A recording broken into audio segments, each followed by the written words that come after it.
Japan is still a cash country, especially up in Hokkaido where there are less konbini and post offices to get cash out. Make sure you bring enough to get you started before you get your first paycheck. Most jobs also require that you get an international driver's license, so remember to take your regular license too. A credit or debit card is also essential for getting cash out if you do run out and paying for your season pass. Another little hint is to bring an actual wallet or a coin purse. You're probably going to end up with a lot of coins, and if you do ever lose your wallet, your ID will probably be in there so it can get returned. Japanese people are pretty honest. The next super nifty item is a tote bag.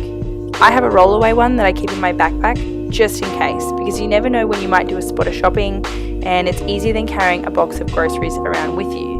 But that's another story for another time. Speaking of backpacks, I'm sure every traveller has a good backpack. Make sure it's got a few zips and a couple of extra pockets and enough room for some of those essential items too. I also take mine to work every day, so I make sure there's enough room in there for a couple of bags of tea and my lunchbox.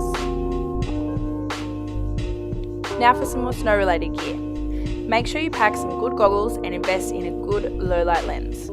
For Japanese snow conditions, yellow is one of the best colour tints for the ever-changing light that you will find ducking in and out of trees. I also wear a helmet. Note the asterisks. This is obviously a personal preference, but when you're skiing off piste and around trees, it's a good idea to have some extra protection. The next essential items are gloves and a balaclava. I've written gloves and mittens here because it's whatever you like best, but mine are a combination. They're called the shaka mitt. I also have a merino blend balaclava, and this is a definite must. You wouldn't be caught dead in Japanese conditions without one.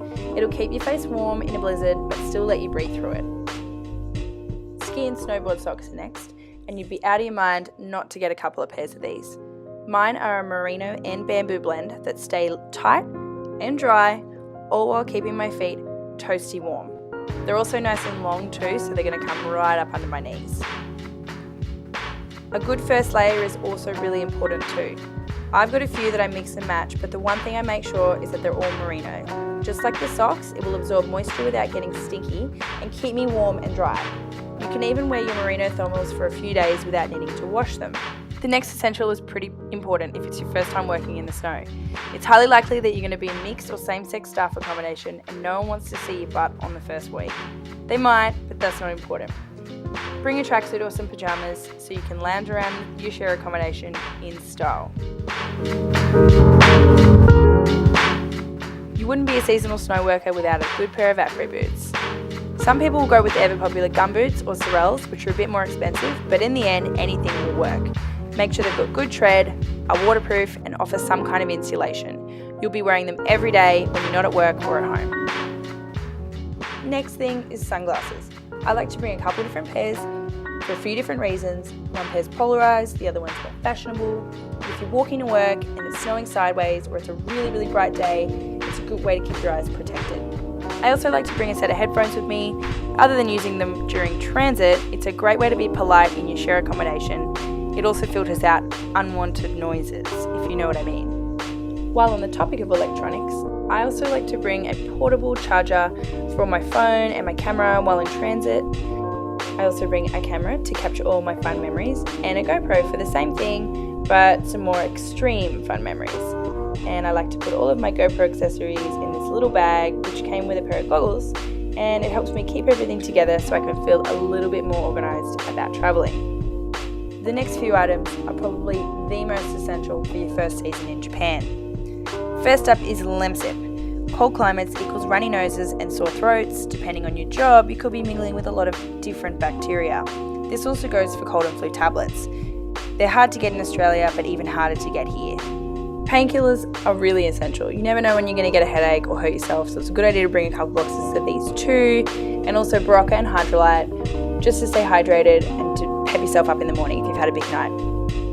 The next few items are just for the ladies. I know a lot of the stuff you can get here, but a lot of us prefer things we already use at home, so it's good just to bring them with you. Hair removal products are really hard to find over here, so do yourself a favour and bring it with you. Hair dye doesn't last very long, it washes out after a couple goes.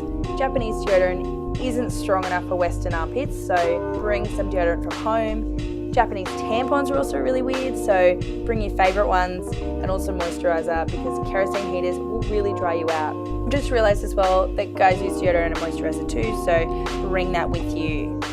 Power board and adapters are one of the last things. You've got a lot of electronics, you can plug them all into your power board and then shove your adapter in the wall. Finally, I've got my laptop for obvious reasons like Skyping home and sending emails, and if you feel like learning a bit of Japanese, invest in some little Japanese language books. That's it for this essentials list. Safe travels, and I'll see you in Japan.